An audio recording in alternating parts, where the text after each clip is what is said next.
नमस्कार, मैं हूं विवेका। आप देख रहे हैं खबर बिहार 24। मोकामा और गोपालगंज के जंग के बाद बिहार में फिर एक कुढ़नी विधानसभा जो मुजफ्फरपुर जिला अंतर्गत आता है, उस कुढ़नी विधानसभा में भी उपचुनाव होने की घोषणा हो गई। 5 दिसंबर को मतदान और 8 दिसंबर को मतगणना होगी।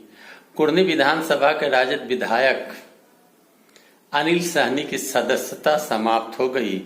चूंकि जब वो राज्यसभा सदस्य थे तो उन्होंने हवाई यात्रा में गलत तरीके से बिल पास कराया और रुपया उन्होंने सरकार का लूटा, इसलिए उन्हें सीबीआई ने दबोचा और सजा के तहत उनकी सदस्यता चली गई।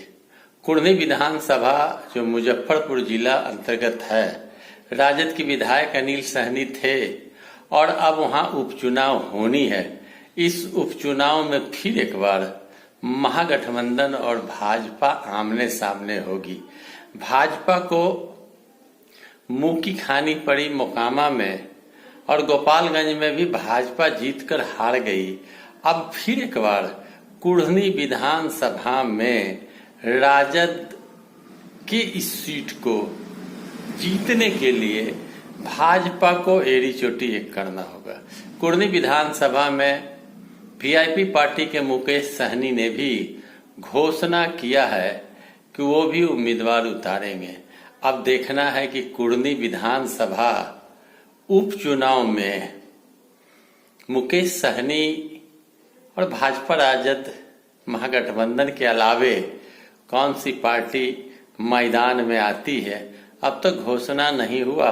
लेकिन अनिल सहनी की सदस्यता जाने के बाद फिर एक विधानसभा में उपचुनाव की बात सामने आ गई। अब देखना यह होगा कि भाजपा किस रणनीति के तहत अब कुढ़नी विधानसभा को जीतने के लिए तैयारी करती है। महागठबंधन का यह सीट था, महागठबंधन अपने उम्मीदवार को उतारेगी, लेकिन अब तक उम्मीदवारों की घोषणा किसी पार्टी ने नहीं किया है। लेकिन आयोग के द्वारा, चुनाव आयोग के द्वारा 5 दिसंबर को मतदान और 8 दिसंबर को मतगणना की तिथि की घोषणा कर दी गई है। अब देखना यह है कि उस लड़ाई में क्या वह लड़ाई भी रोचक गोपालगंज और मोकामा के तरह होता है। क्या इस लड़ाई में भी भाजपा को मुंह की खानी पड़ेगी या राजद को मुंह की खानी पड़ेगी, या तीसरा कोई इस सीट पर बाजी मारेगा, या देखने योग्य बात होगी। वीडियो अच्छा लगे तो लाइक करें, शेयर करें, कमेंट करें, सब्सक्राइब करें मेरे चैनल को। धन्यवाद।